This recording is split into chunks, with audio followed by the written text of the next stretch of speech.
Senhor Jesus. Amém, irmãos? Graça e paz a todos vocês.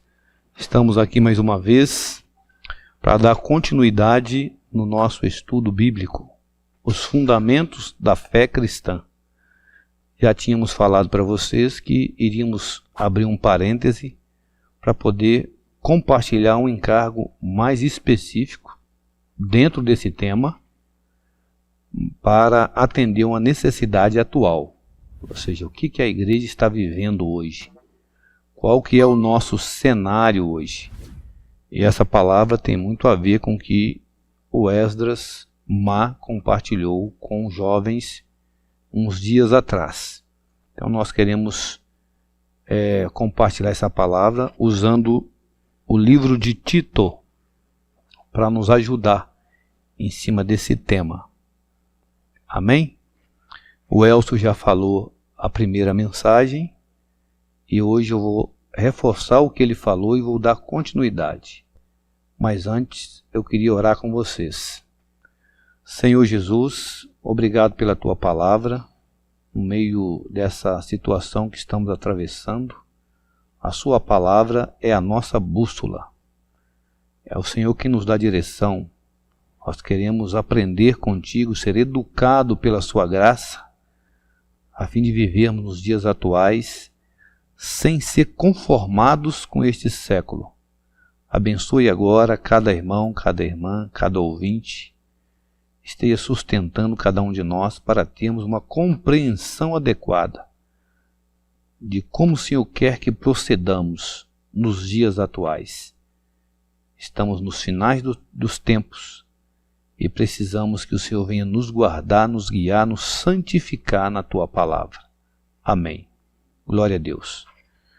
Então, irmãos, o Elcio falou para nós que nós estamos vivendo em 4 ambientes, tá certo? O cristão hoje vive sob a influência de 4 ambientes, que ele chamou de unidades. A unidade número 1 é a vida da igreja. A unidade número 2 é a vida familiar.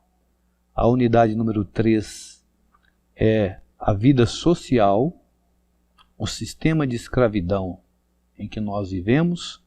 Na época de Paulo, era escravos, né? Nos nossos dias é a vida profissional ou vida social. E também a 4ª unidade relacionada com o governo. Nós estamos sob a influência dessas 4 unidades aí. Amém? Mas antes de eu começar aqui, eu queria comentar um pouco sobre o pano de fundo que nós estamos vivendo. O cenário, qual o cenário que nós estamos vivendo, atravessando hoje? Então nós estamos vivendo em momentos difíceis, que interfere diretamente na nossa vida cristã. Nós, enquanto crentes, qual a influência que nós temos recebido? Estamos enfrentando momentos de incertezas, restrições. A nossa vida foi drasticamente mudada. O ambiente que nós estamos vivendo pode afetar negativamente a nossa vida com Deus, a nossa vida da igreja, a nossa vida familiar, tá certo? Nossa vida social e, é claro, nosso relacionamento com as autoridades. Amém? Primeiro que eu quero falar aqui, que é o primeiro item desse pano de fundo, é que parte do que nós estamos vivendo, tá certo? Tem a ver com a questão política do nosso país. O resultado das últimas eleições, tá certo? Trouxe uma mudança de um governo de ideologia socialista para o que eles chamam de um governo de ideologia de direita ou extrema direita, tá certo? Isso acaba mexendo com a cabeça de muitas pessoas. É o que nós temos visto aí pelos noticiários, protestos, manifestações, prisões de pessoas, agressões físicas, porque isso mexe com o comportamento das pessoas. Mexe também com o cristão, por que não? Então esse é o primeiro ponto. O aspecto político é um ambiente aí que interfere na vida de um cristão. Também temos a questão da pandemia do coronavírus, tá certo? Que é uma situação que abalou não só o Brasil, mas também abalou o mundo inteiro. O mundo não estava preparado para esse tipo de situação. Isso tem também gerado muitos problemas na sociedade. Pessoas doentes, pessoas perdendo a vida, pessoas e até mesmo irmãos no nosso meio também têm contraído essa doença e alguns até perdido a vida. E nós sabemos que de agora para frente, devido à pandemia, teremos um problema de ordem econômica, tá certo? Nós não podemos ignorar esse aspecto aí, vai afetar a nossa questão financeira, o nosso trabalho, os nossos recursos financeiros serão afetados. Terceiro aspecto é a questão dos jornais, noticiário, a mídia. Está numa guerra frenética para vender seus anúncios. Estão enchendo a população de informações e desinformações, pautadas na necessidade de ganhar dinheiro, faturar com o problema, com a crise política e faturar também com a pandemia. Não sejamos bobinhos. Então são muitas informações, porque a mídia precisa vender seus anúncios. Se é verdade ou mentira, não vamos entrar no mérito, mas tem muita informação e desinformação, tá certo? No intuito de aumentar faturamento. Ora a mídia deixa as pessoas em pânico, ora deixa as pessoas relaxadas em relação à questão da saúde e também da economia. Esse é o terceiro aspecto. Um quarto aspecto aqui é que nós temos a internet como veículo que facilita a disseminação de tudo isso aí que está acontecendo, né? Com a internet fica impossível de nos manter longe de toda essa situação. A internet está no nosso aparelho de celular, a internet está dentro da nossa casa, está dentro do nosso carro, então as informações chegam de todos os lados. Como resultado, tá certo? De tudo isso, as pessoas estão sofrendo, outras estão morrendo por causa da própria doença, né, o coronavírus, e também por outras doenças. E também as próprias informações que nós recebemos acabam interferindo na nossa parte emocional, fazendo que nós até mesmo tenhamos outros tipos de enfermidades. E os crentes, pelo fato de estar em isolamento social, estávamos acostumados a buscar Deus num templo, um lugar de culto ou de reuniões, nos nossos locais de reuniões. Agora nós temos que buscar Deus em nossa casa. Viver a vida de reuniões na nossa casa. Ler a Bíblia na nossa casa. Orar nas nossas casas. Reunir com os nossos familiares. E isso aí não é fácil para muitos. Então acaba que muitos crentes têm enfraquecido espiritualmente. Tá certo? Não estão tendo forças para sustentar sua vida espiritual.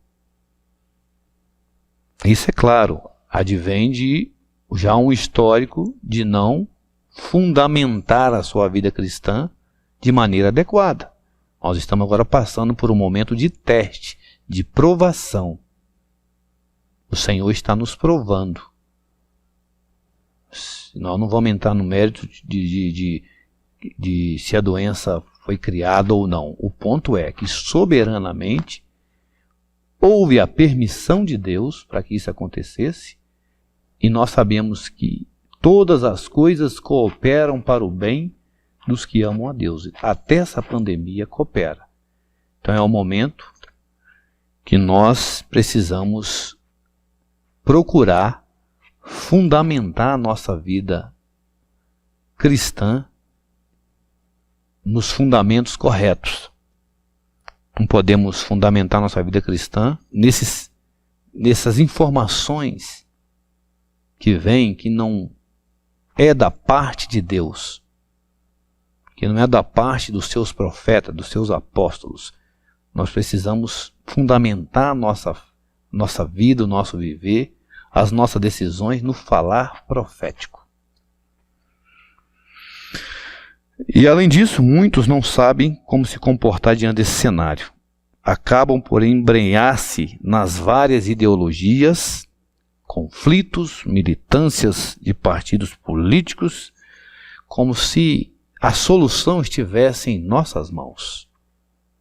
Para as pessoas do mundo, a solução está na luta, na guerra, no derramamento de sangue. Mas para nós, que fomos chamados para promover a fé, a nossa luta ocorre em campo diferente, seguindo princípios diferentes. Enquanto as pessoas batalham na terra, a igreja precisa batalhar no céu. Ó Senhor Jesus!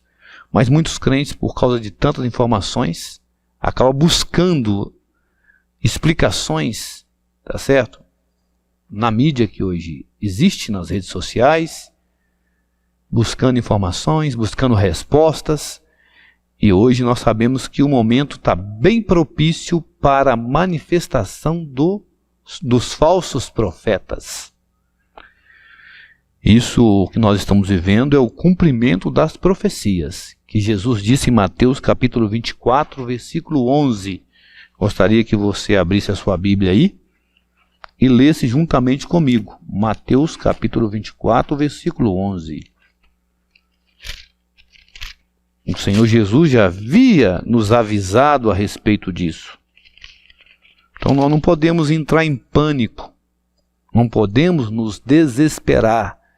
Precisamos voltar à palavra de Deus. O que ela diz? Capítulo 24, versículo 11 fala assim.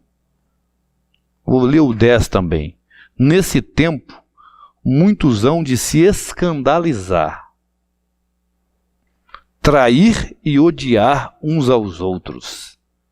Levantar-se-ão muitos falsos profetas e enganarão a muitos. Então, nesse cenário atual que eu acabei de narrar, tem muitos aí sendo enganados por falsos profetas, por ensinos de demônios, tá certo? Negando o próprio soberano Senhor Jesus como Deus, estão se apostatando da fé, seguindo essas coisas. Mas qual deve ser a nossa atitude como filhos de Deus, como nós que temos a visão do reino? O Senhor já nos revelou sobre o terreno da unidade, sobre a igreja, sobre o filho varão, como que o filho varão vai ser gerado, quem vai estar na próxima dispensação, que é a dispensação do reino, quem vai ser os vencedores, que vai estar com Cristo no Monte Sião.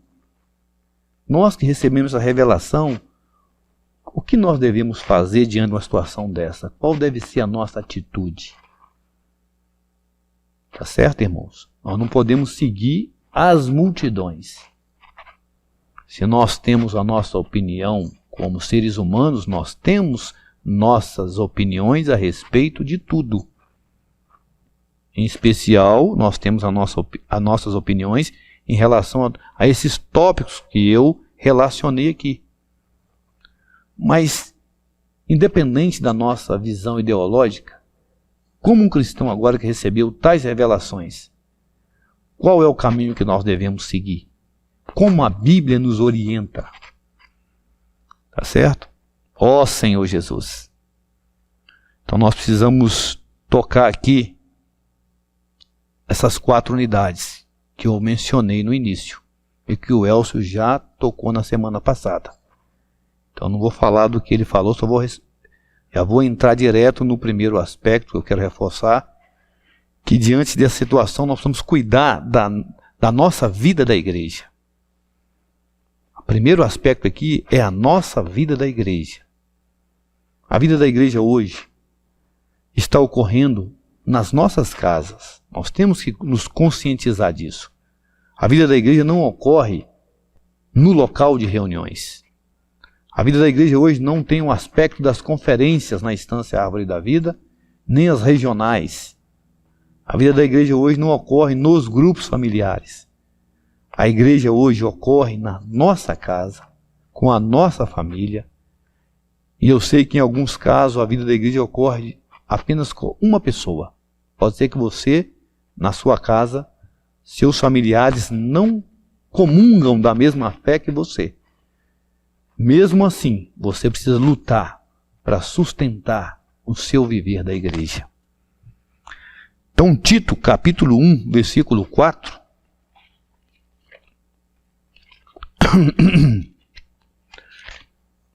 Capítulo 1, versículo 4. Paulo está escrevendo a Tito, que estava na ilha de Creta. E ele estava escrevendo ali, e o primeiro ponto que ele fala para Tito, tá certo? Que faz parte da nossa vida da igreja.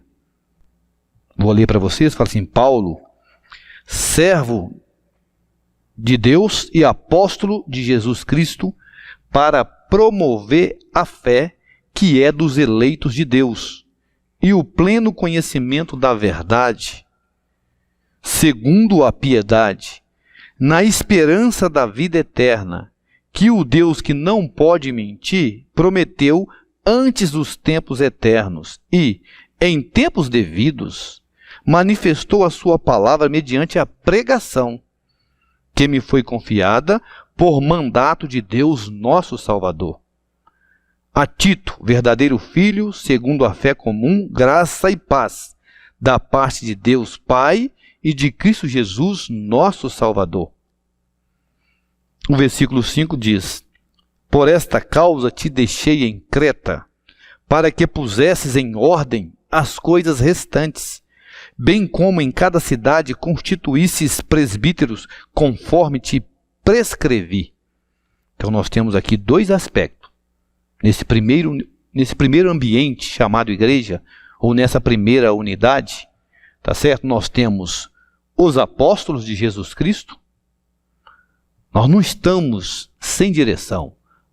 Nesse momento atual, nós temos os apóstolos de Jesus Cristo, que tem nos ministrado a palavra profética. Nós também temos a fé que é dos eleitos. Fé como conteúdo da economia de Deus no Novo Testamento. O objeto da nossa fé. Cada item da nossa fé.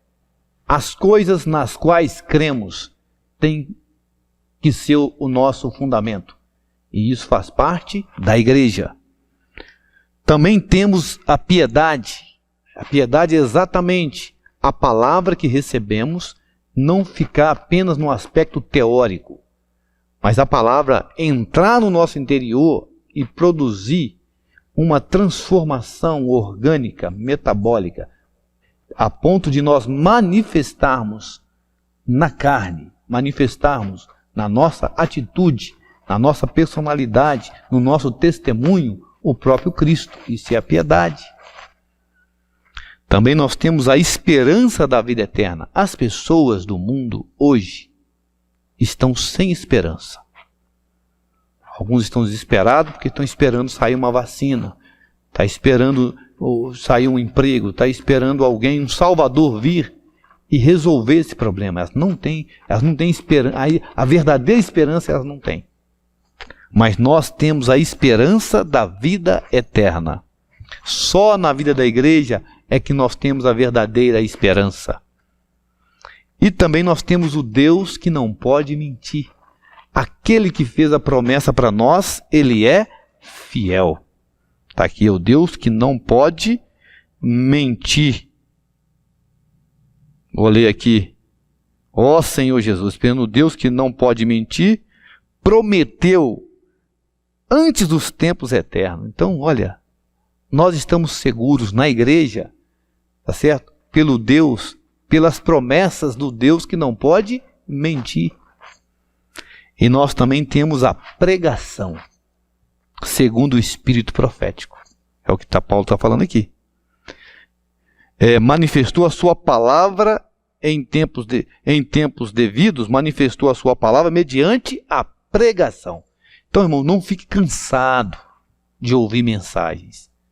É pela pregação que a nossa fé será fortalecida. Então, nós temos palavra hoje, terça-feira, temos palavra amanhã, quarta-feira, nós temos palavra na sexta-feira, nós temos palavra no sábado, nós temos palavra no domingo, nós temos palavra para as irmãs e em breve teremos palavra para os irmãos. É a pregação. Tá certo? Que nos foi confiada por mandato de Deus nosso Salvador. Porque o Senhor sabe que nem só de pão viverá o homem, mas de toda palavra que procede da boca de Deus. E as palavras que o Senhor tem nos ministrado são espírito e são vida. Porque nós estamos no ministério de espírito e de vida. Então esse é o conteúdo da vida da igreja. É a parte principal da vida da igreja. Ó Senhor Jesus, louvado seja o nome do Senhor. Oh, amém, Jesus. Então, aqui, em segundo lugar, eu falei do primeiro lugar, né, o aspecto do conteúdo da vida da igreja. Em segundo lugar, nós temos quem?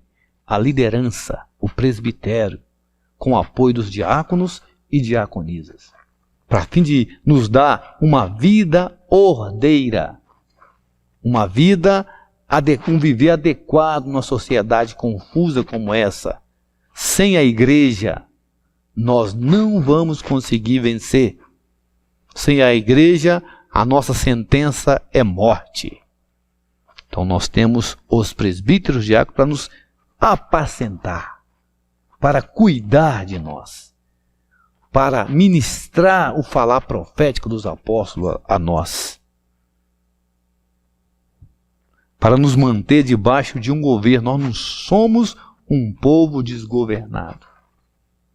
Nós temos na igreja os presbíteros e os diáconos. A ilha de Creta estava em desordem.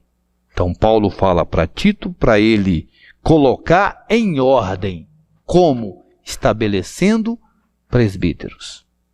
Então esse é o segundo aspecto do viver da igreja. Falar profético e os presbíteros. Os incrédulos, é claro, importam apenas com a questão da família, da sociedade e do governo. Eles não têm o aspecto da igreja. Mesmo os filósofos, os pensadores, os cientistas, através dos séculos, consideram só essas três esferas da humanidade, ou essas três unidades: família, o aspecto social, tá certo? E o governo. Então, esse é um tripé. Família, o aspecto social, trabalho, empresas, governo. Repetindo, família, empresa, governo. Mas não considera igreja. E nós sabemos que nesses últimos dias, até a questão da família tem sido desvalorizada, tem sido desmerecida pelos filósofos, pelos educadores.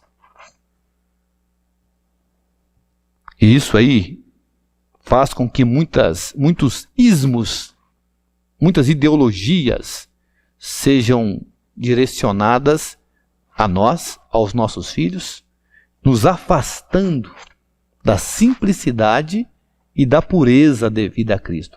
Atrás dessa situação atual, existe a serpente enganando. É o capítulo 11 de 2 Coríntios.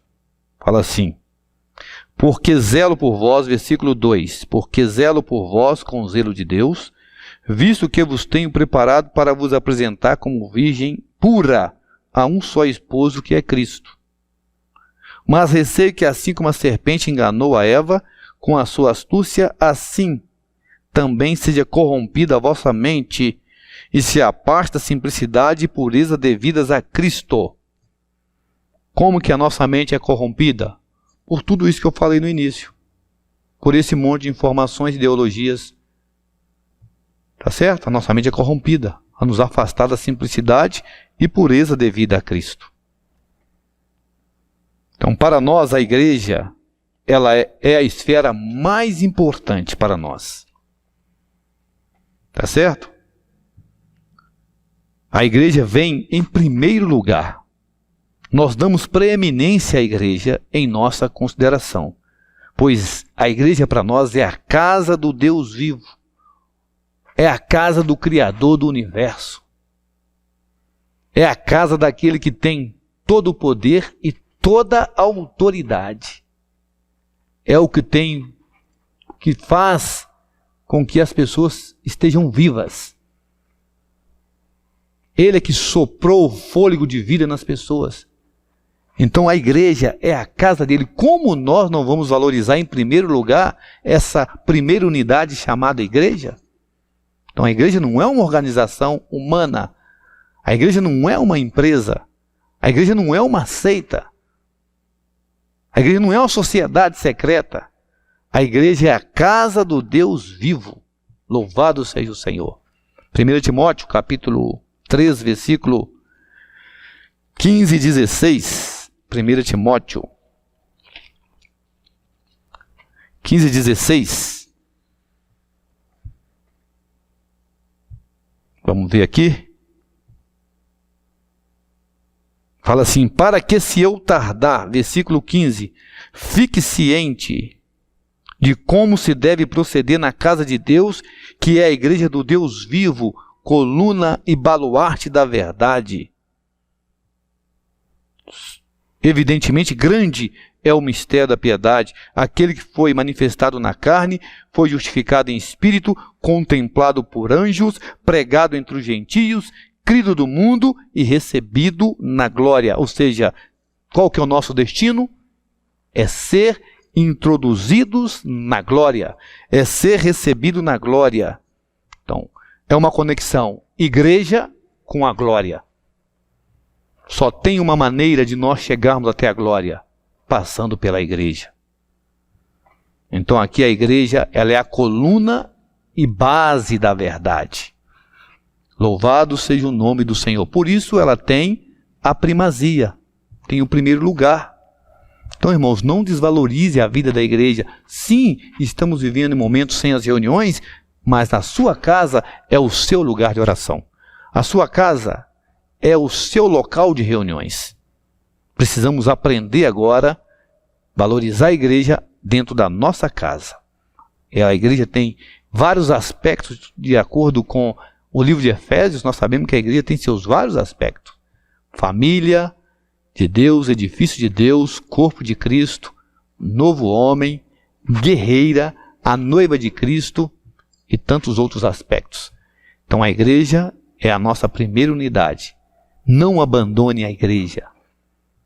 Nós não sabemos quando é que voltará às reuniões, mas eu quero encorajar você, não abandone a igreja. Segunda unidade aqui, tá certo? É a família.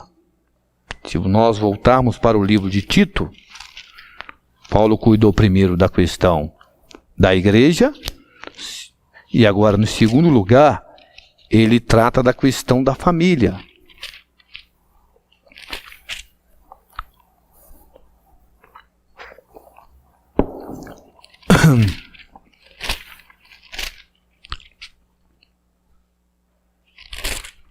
Voltando aqui.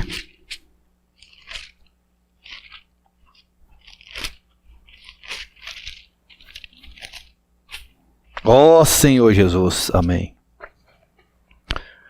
Então, nesse segundo aspecto, que é a esfera familiar, segunda unidade, tá certo? A família. Paulo tem uma preocupação com que a família tenha uma vida humana adequada, porque por meio da família nós expressamos a vida divina. Nós nos importamos com a vida familiar.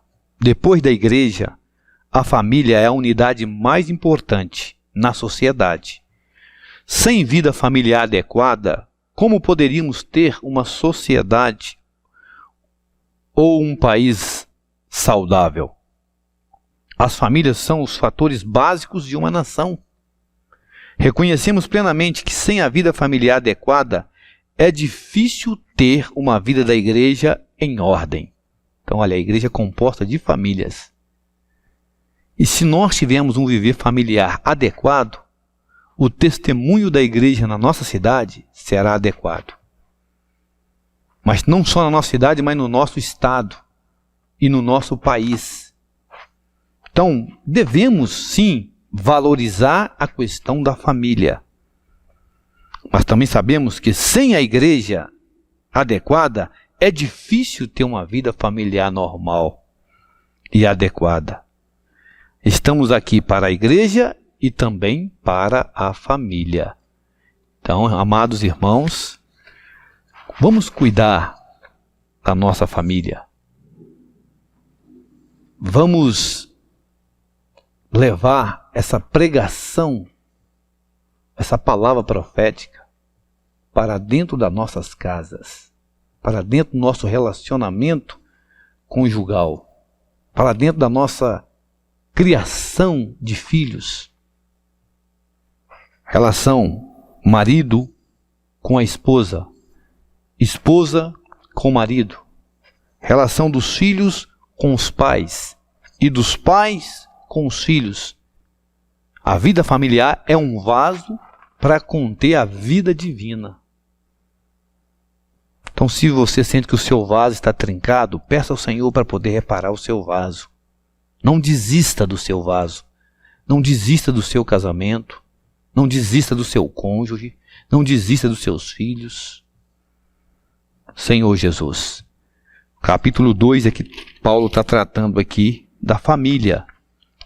Quando ele fala assim: tu, porém, versículo 1, fala o que convém à sã doutrina, o sã ensinamento, o ensinamento saudável, aquilo que traz edificação, aquilo que nos une, aquilo que nos fortalece, aquilo que nos joga para frente. Isso é o ensinamento saudável. Aí, primeira palavra que Paulo fala, ele não descarta ninguém. Ele dirige uma palavra primeiro para os idosos. A vida da igreja está cheio de irmãos e irmãs idosos.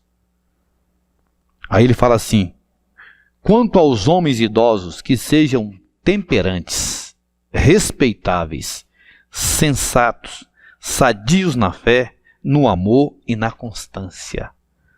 A idade mais avançada, o ser humano tende a ficar mais irascível, mais impaciente, mais murmurador. Mas aí Paulo está dirigindo uma palavra para vocês, irmãos e irmãs. No caso aqui, primeiro, o homem. Temperante, respeitável, sensato. Sensato tem a ver com mente sóbria. Sadios na fé, tem que buscar a palavra, tem que ter uma vida de oração. Varão, idoso, tem que orar mais, tem que ler mais a Bíblia. Agora vocês estão na posição de orientar os mais novos, por causa da experiência que vocês acumularam ao longo da vida de vocês. Aí Paulo está falando, olha, tem que ser sadio na fé, no amor e na constância. Sadio no amor, por quê? Para não amar de forma desequilibrada. É um amor saudável. E na constância, tem a ver com perseverança, continuidade. Ainda não pode parar. Versículo 3, quanto às mulheres idosas, semelhantemente, que sejam sérias em seu proceder, não caluniadoras, não escravizadas a muito vinho, prazeres. Ah, mas os idosos não têm problema com os prazeres mundanos? Tem, que Paulo está dizendo aqui. Tá certo? Sejam mestras do bem, ou seja, aquelas que, porque aprenderam, têm o que ensinar. Mestras do bem. A fim de instruir as jovens recém-casadas, olha aí, as jovens irmãs recém-casadas, a amarem ao marido e a seus filhos. Por quê? Porque ainda não sabe. Se está falando que precisa ensinar, é porque alguém não sabe. Então, hoje nós estamos vivendo uma geração, tá certo, que as mulheres são drasticamente afetadas pelo movimento, pela ideologia feminista e femista. Irmãs, fuja disso. Vocês aqui, Paulo está querendo que vocês tenham uma excelente vida familiar, conjugal, donas de casa, administradoras da casa. Então, está falando que vocês precisam ser ensinadas. Não pense que vocês já sabem muito. Tem que esvaziar para aprender. É a palavra que está falando, a fim de instruir as jovens casadas a amarem. Tá certo? Amar, ensinar a amar. Então, significa que muitas não sabem amar. Estão amando errado. Então, ensinar a amar e também respeitar os maridos e a seus filhos. Olha, respeitar o marido e respeitar os filhos. Está escrito aqui, ó, na sua Bíblia está escrito, leia versículo 4. A fim de instruir as jovens casadas a amarem aos maridos e a seus filhos, a serem sensatas, sóbrias, honestas, boas donas de casa, ou administradoras da casa, dos recursos financeiros, da logística, da dispensa familiar, tá certo? Da higienização, da organização, do que compra, do que não compra, tá certo? É aqui, administrar a casa. Bondosas, sujeitas ao marido, não é ser escrava do marido, mas estar em coordenação com o marido, para que a palavra de Deus não seja difamada. Imagine, irmão, você com a bandeira aí na manifestação de militantes. Não é o seu lugar lá. Seu lugar aqui, ó, cuidando do marido, dos filhos, para que a palavra de Deus não seja difamada. Agora, quanto aos jovens, os moços, os rapazes, versículo 6, de igual modo exorta-os para que em todas as coisas sejam criteriosos. Olha, no seu relacionamento com os pais, jovem, você tem que aprender a seguir os critérios adequados. No seu relacionamento com a sua namorada, você tem que ser criterioso na escolha e no relacionamento, no convívio. Você não pode fazer com que a palavra de Deus seja censurada pelos próprios irmãos da vida da igreja, como para os seus pais, os seus familiares, seus vizinhos, as pessoas do seu convívio. Então você precisa ser criterioso. Eu sei que tem jovem que não gosta de ouvir a orientação dos pais. Não aceitam a opinião dos pais na questão do relacionamento no tempo de namoro. Eu sei que não aceita. Até se rebelam. Se rebelam contra os pais, se rebelam contra a orientação dos presbíteros para fazer da maneira deles. Mas Paulo está dizendo aqui que Tito deveria exortar os jovens, os moços, os rapazes, a ser criterioso. E que você, jovens, homens, possa se tornar pessoalmente padrão de boas obras. Padrão de boas obras. Ser modelo para os adolescentes. No ensino, olha que os moços da vida da igreja precisam ser modelo no ensino. Entrar na palavra. Ser ministro da palavra. No ensino mostra integridade, reverência, linguagem sadia e irrepreensível. Temos que pensar sobre isso, porque a nossa gramática está sofrendo uma interferência negativa, que o nosso palavreado tem sido muito baixo. Mas o moço, o jovem do sexo masculino na vida da igreja precisa ter um falar adequado. Tá certo?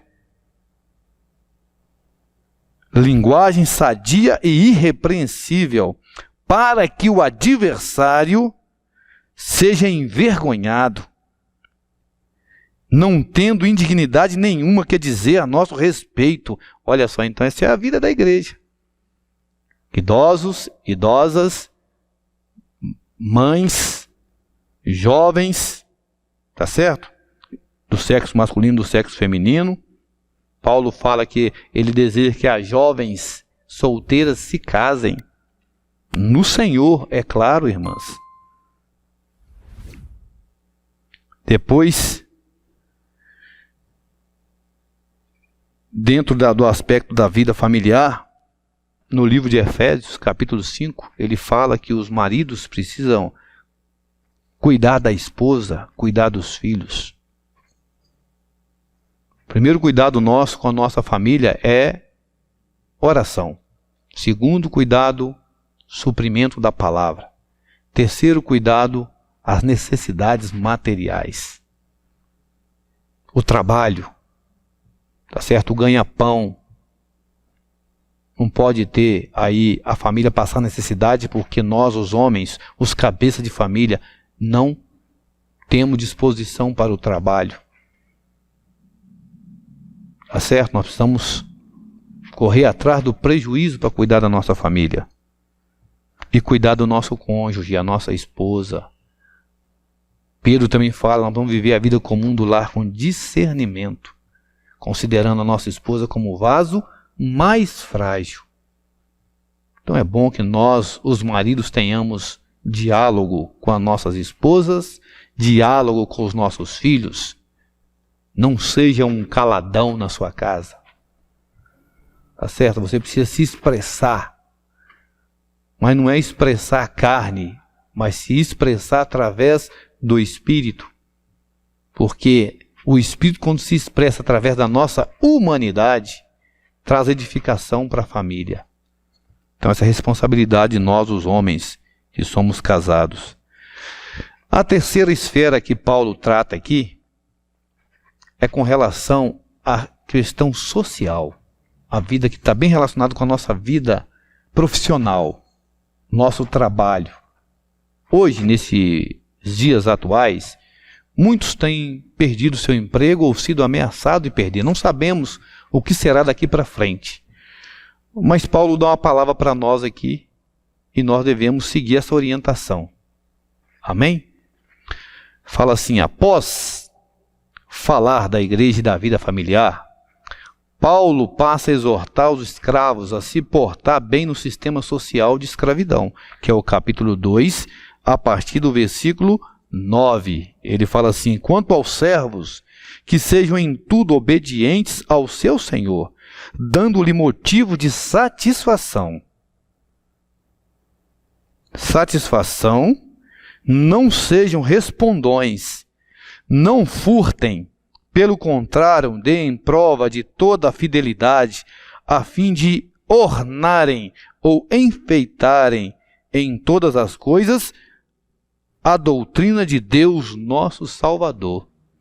Então nós não importamos apenas com a igreja, apenas com a família, mas também devemos portar bem no nosso sistema social, em especial na questão profissional, do nosso trabalho. Tá certo? Certamente, Paulo não concordava com o sistema de escravidão da época.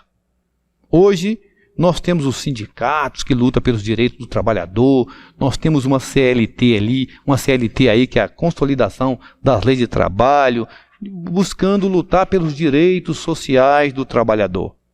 Só que na época de Paulo, não havia esse trabalho aí. O sistema era de escravidão.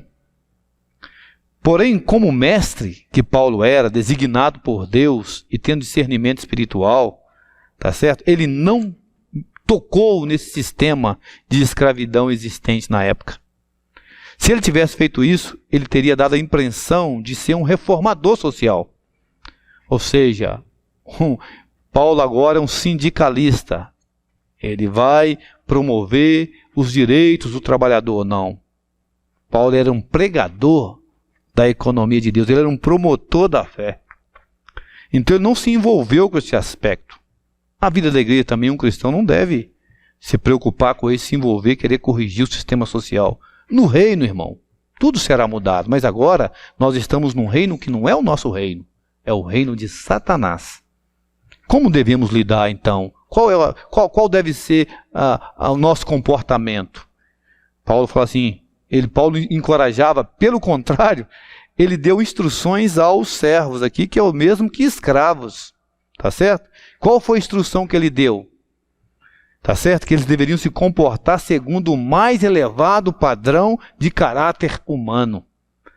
Os escravos deveriam ter um testemunho excelente da vida de Jesus no viver humano deles. Não era se rebelar, não era confrontar, não era responder os patrões, não era furtar, tá certo? Mas era agradar os seus patrões. No seu trabalho hoje, você precisa ser um bom funcionário. Tá certo? O Senhor pode guardar o seu emprego se você for um bom funcionário.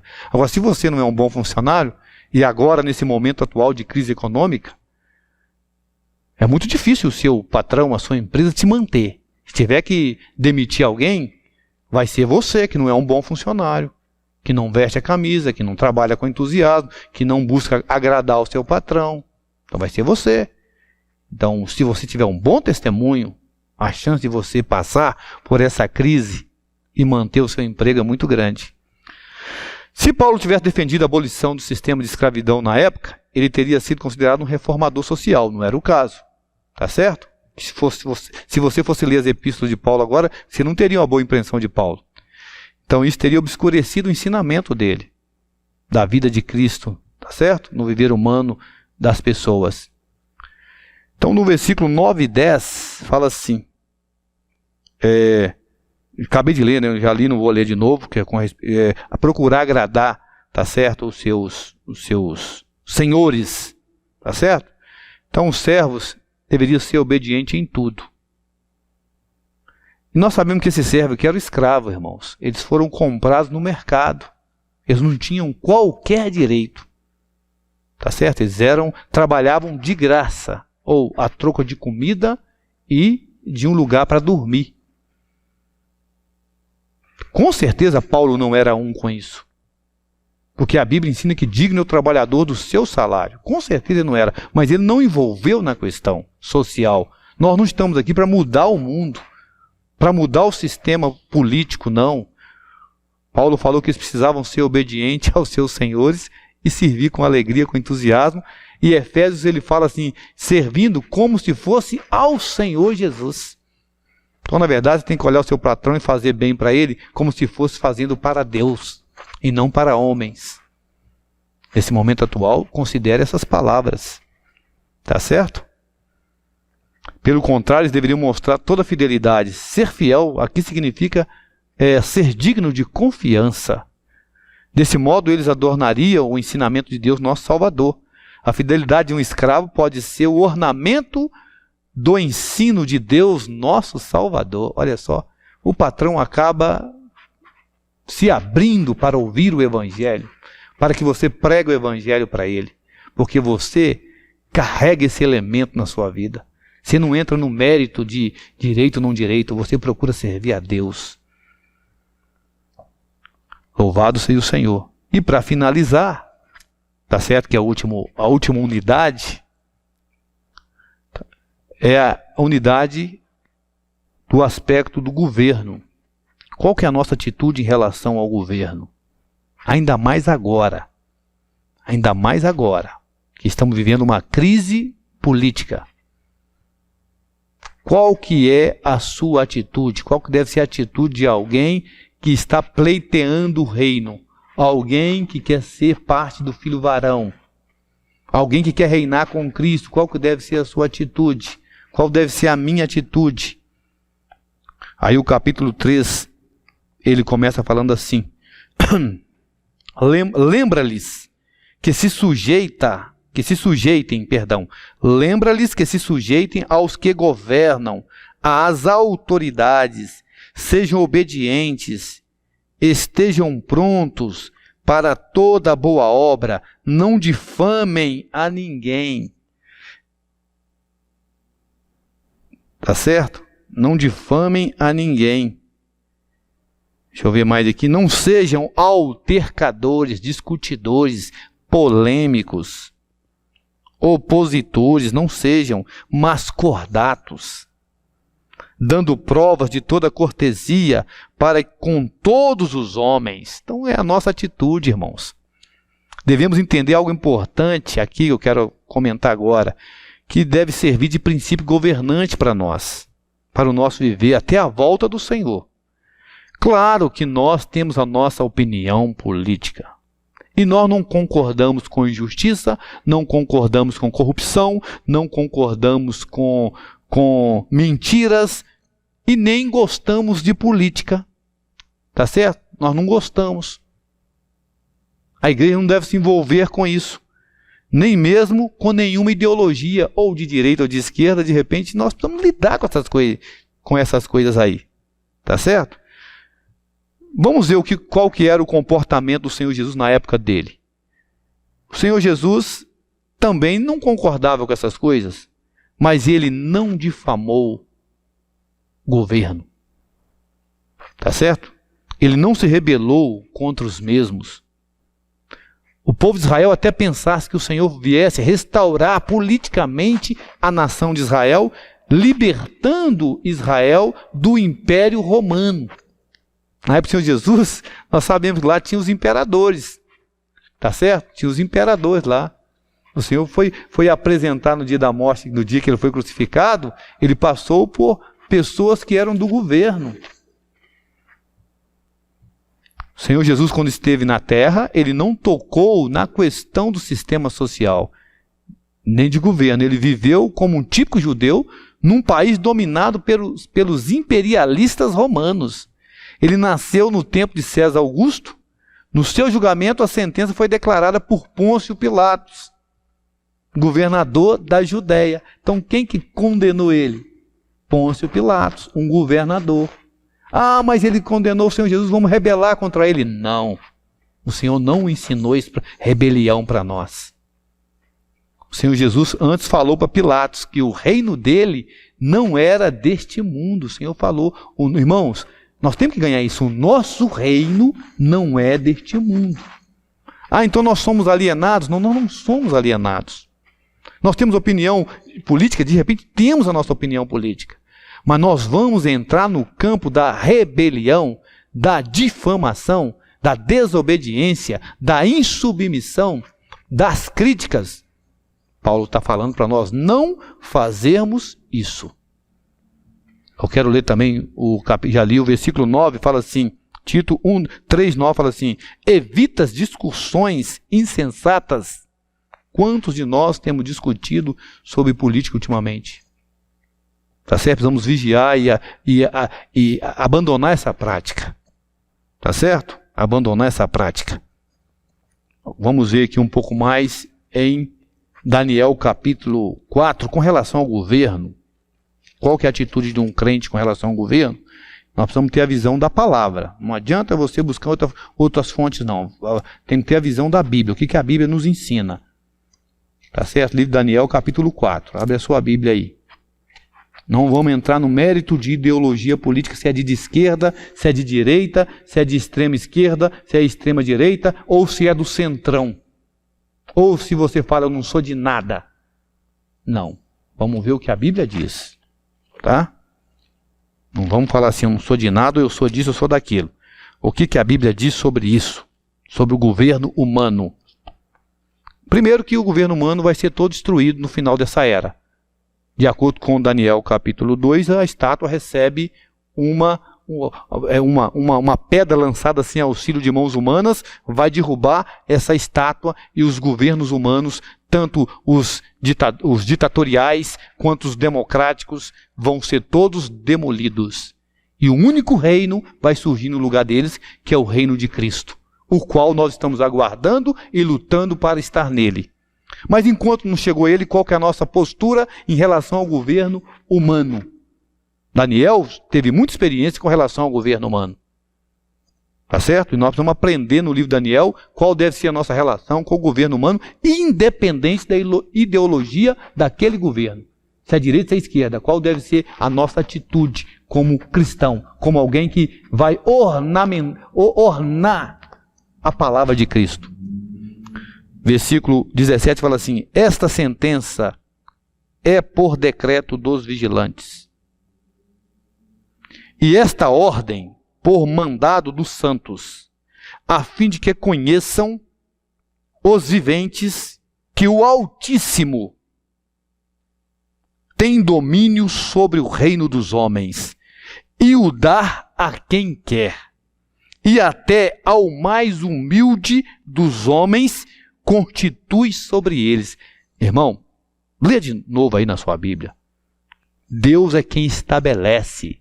Deus é quem... o reino é de Satanás, mas aqui está dizendo que Deus tem domínio e ele estabelece. Aqui está dizendo isso. Ou não? Vou ler de novo.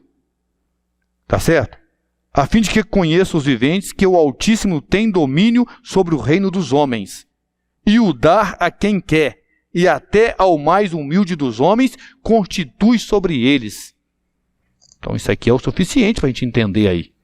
Nós estamos tão conformados com as informações, com a mídia, com os noticiários, que nós esquecemos esse versículo. Nós esquecemos esse versículo. Agora vamos ler Romanos capítulo 13. Romanos capítulo 13. Estou concluindo aqui.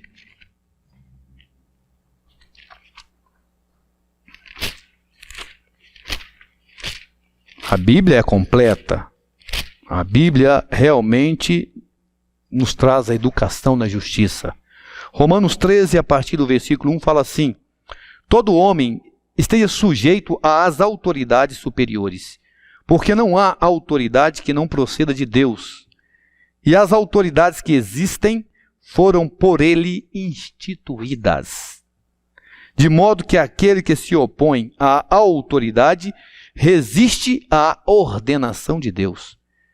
E os que resistem trarão sobre si mesmos condenação.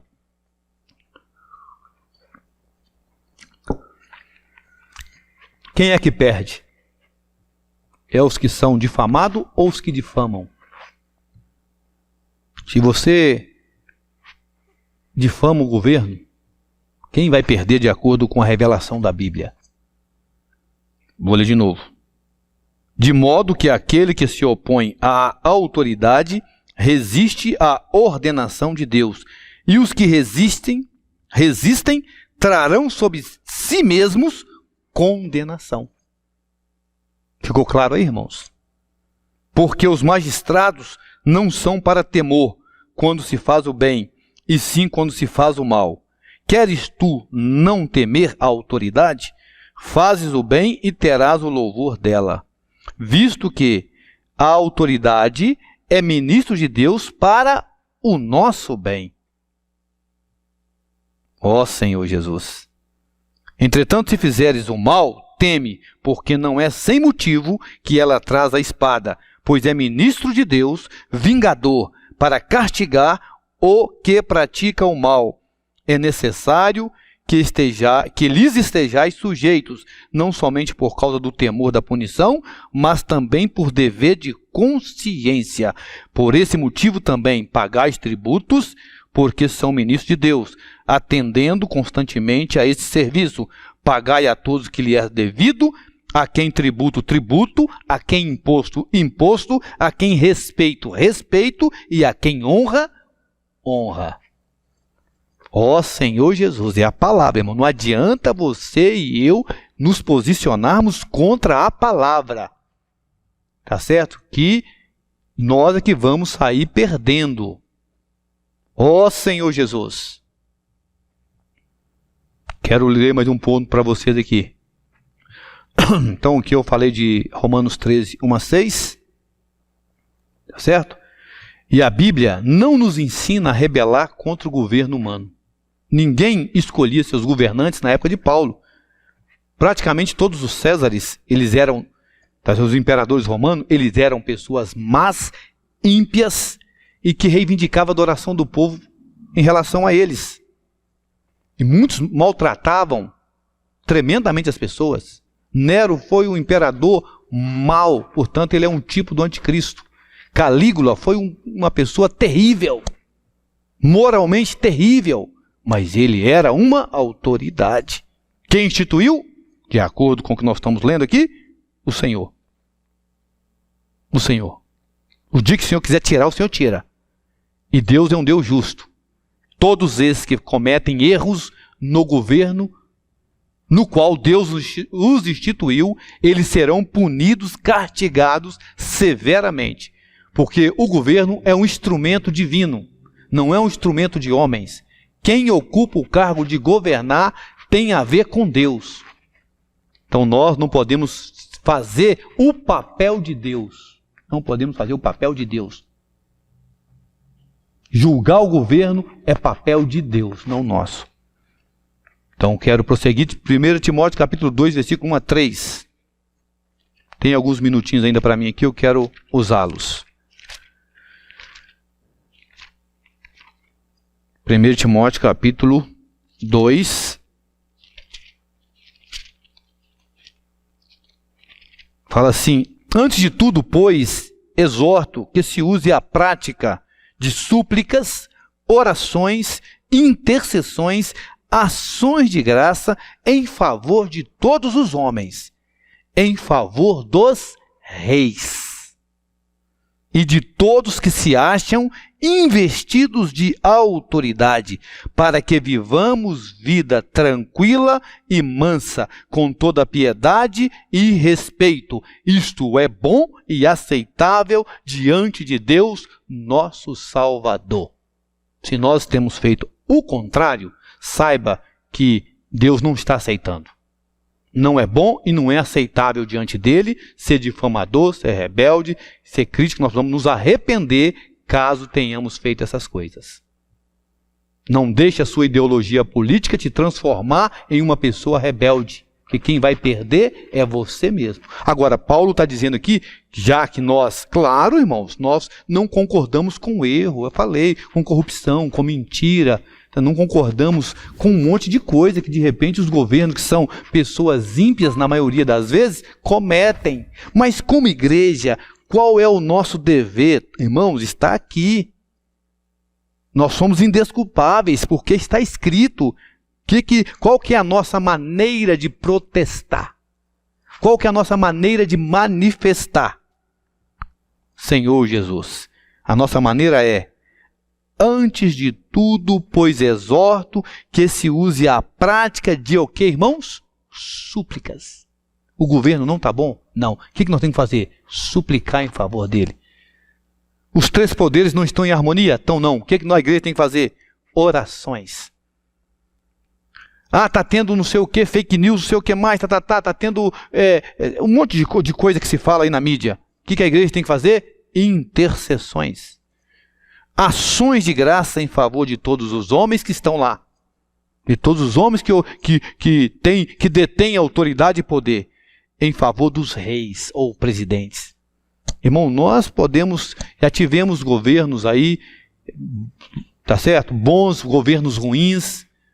Já tivemos vários casos de corrupção no governo, mas nós não podemos entrar no mérito da rebelião e difamação, altercação, discussão. O papel nosso é orar. Fale para Deus. Está insatisfeito com o seu prefeito? Vamos orar a Deus por ele? Está insatisfeito com o seu governador? Vamos orar a Deus por ele? Está insatisfeito com o seu presidente? Vamos orar a Deus por ele? Com os seus ministros? Vamos orar a Deus por eles? Vamos orar a Deus pelos ministros do STF, que é o Supremo Tribunal? Vamos orar a Deus pelo Congresso Nacional? Vamos orar? Talvez nós não temos orado quase nada, mas estamos seguindo a incitação da mídia para nos tornar pessoas rebeldes, ao passo que, para as pessoas que não conhecem a Deus, consequências nem sabem o que vai acontecer. Mas nós aqui, a Bíblia está dizendo que se não fizermos isso, número 1, sofreremos as consequências, de acordo com Romanos capítulo 13. Número 2, não teremos vida nem tranquila, nem mansa. O que os irmãos acham? Então, viver da igreja adequado, valorizando, primeiro, a igreja, segundo lugar, cuidando da nossa família. Terceiro lugar, cuidando da nossa profissão, sendo obedientes, procurando agradar os nossos patrões. Quem é patrão precisa aprender que você tem um patrão acima de você. Se você tratar mal os seus funcionários, o seu patrão também vai pegar você. Então, todos nós estamos restringidos pela vida do reino. Amém, irmãos? E o que é que pode nos ajudar, tá certo? Já que nós hoje vivemos num país que é democrático, é nós que escolhemos. Então, nós vamos observar alguns princípios. Primeiro aqui, resumindo aqui, nós precisamos ver se aquele governo, aquele candidato, já que nós vamos escolher, na época dos imperadores, o povo não escolhia. Mas hoje, nós somos cidadãos, temos o nosso dever cívico de votar e de escolher. Se você não quer escolher ninguém, é sua liberdade. Se você vai escolher, procura ver se aquela pessoa vai te permitir ter uma vida cristã com liberdade. Se você vai poder reunir, servir a Deus, pregar o evangelho. Número 2, se aquela pessoa tem os conceitos de famílias, conceito cristão de família, se tem. Número 3, de acordo com Gênesis capítulo 12, versículo 3, não posso deixar de ler, porque isso aqui é uma dica para nós, tá certo? É a pergunta que nós temos que fazer quando nós vamos votar em alguém, tá certo? Capítulo 12 de Gênesis, versículo 3, Deus fala assim para Abraão: abençoarei os que te abençoarem e amaldiçoarei os que te amaldiçoarem. Em ti serão benditas todas as famílias da terra. Então aqui nós temos Deus, nós temos a bênção e nós temos a questão da família. Nós temos Israel e temos família. Nós temos Deus, Israel e família. Então nós temos que considerar esses 3 fatores na hora que você vai escolher alguém para ser aquele que vai te representar. Como cristão você tem que olhar isso. Amém? E o suprimento para a gente conseguir praticar isso, quero encerrar aqui falando só lendo para vocês lá, Tito, voltando para Tito, só lendo lá. Tito capítulo 2, versículo 11, fala assim: porquanto a graça de Deus se manifestou salvadora a todos os homens, educando-nos para que, renegada a impiedade e as paixões mundanas, vivamos no presente século sensata, justa e piedosamente. Fazendo o que, irmãos?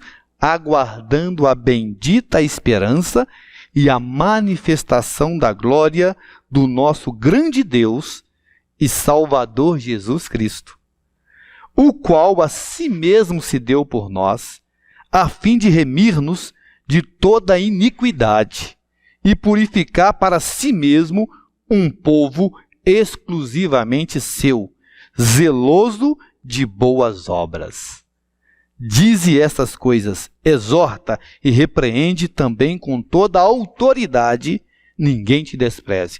Irmão, então o poder para a gente praticar essas coisas é a graça de Deus. E sabemos que ela se manifestou salvadora a nós. E nós estamos aqui usando essa palavra para nos educar diante do cenário que nós estamos vivendo. Para nós fugirmos das impiedade e das paixões mundanas.